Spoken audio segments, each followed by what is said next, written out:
नमस्कार, आप देख रहे हैं खबर प्रयागराज से असबाबे हिंदुस्तान की। उत्तर प्रदेश प्रयागराज फूलपुर 51 सीट कर्मठ जुझारू शिक्षित लोकसभा प्रत्याशी जिला जीत भारतीय चुनाव मैदान में। जिला जीत भारतीय निरंतर कई वर्षों से निस्वार्थ समाज सेवा करते रहे हैं। उनका चुनावी मुद्दा है शिक्षा, रोजगार आदि। तो आइए जानते हैं क्या कहा जिला जीत भारतीय ने। प्रयागराज बहुजन आवाम पार्टी के प्रत्याशी जिला जीत भारतीय कई वर्षों से समाज से जुड़कर उनकी सेवा कर रहे हैं। अब उनका वक्त आया है कि वो चुनाव में उतरकर जनता की पूर्ण रूप से सेवा करना चाहते हैं। आइए बताते हैं कि क्या कहना चाहते हैं। कितने वर्षों से आप सेवा में हैं? हम तो लगभग 13 साल से समाज सेवा से जुड़े हुए हैं। वैसे मैं एक शिक्षक भी हूँ जो वर्तमान में फतेहपुर इंटर कॉलेज है अरौली इंटर, वहाँ मैं सेवारत भी मने अर्ध सेवा। हाँ, यूनिवर्सिटी से मेरा चयन हुआ था 2012 में। और मैं 13 साल से सेवा कर रहा हूँ विद्यालय जी। तो ये समाज सेवा करने की कब से सोची आप?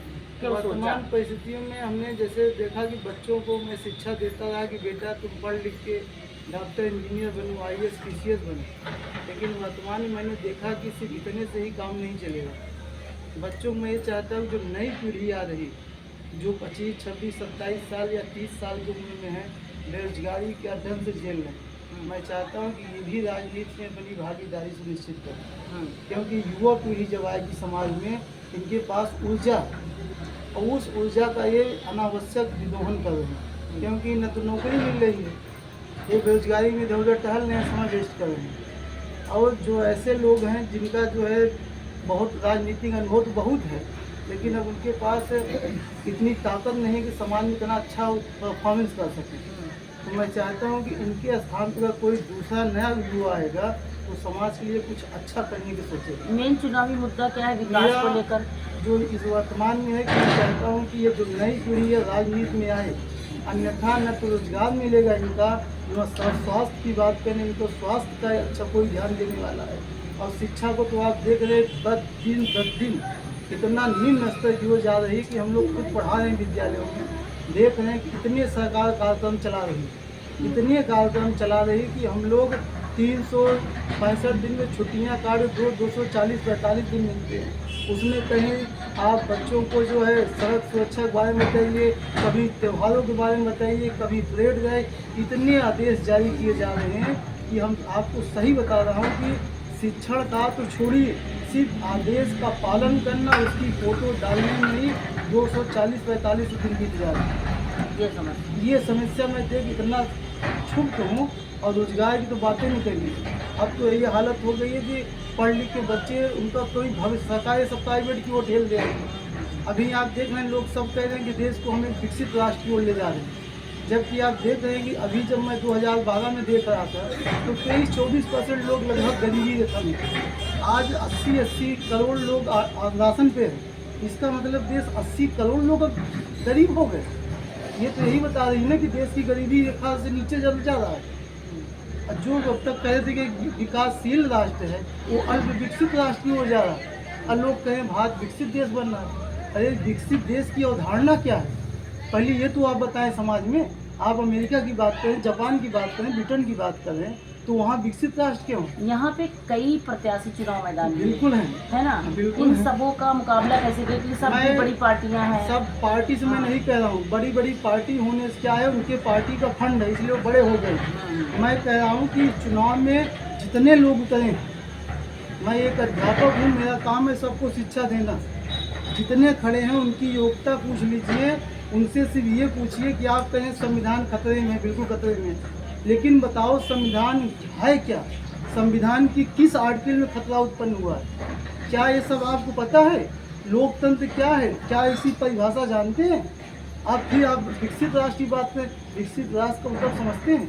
जिस देश के प्रति व्यक्ति आय अधिकतम, स्वास्थ्य सेवाएं द बेस्ट हों, अच्छी से अच्छी हों, और प्रति व्यक्ति आय रोजगार की अत्यधिक संभावना हो, वो राष्ट्र विकसित होते हैं।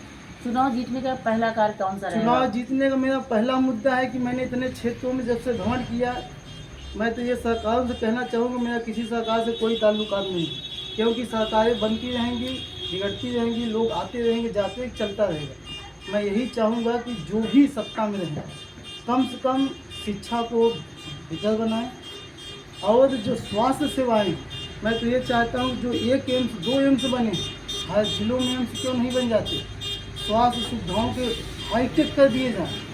क्योंकि मैं देख रहा हूँ बहुत गरीब बेचारे, दवा पैसा तो है नहीं, जो किसी का हार्ट फेल हो, किसी को जो किडनी फेल है, वो बेचारे घर पे उनके घर वाले देख रहे हैं कि ये मरे तो उनको करवा दे।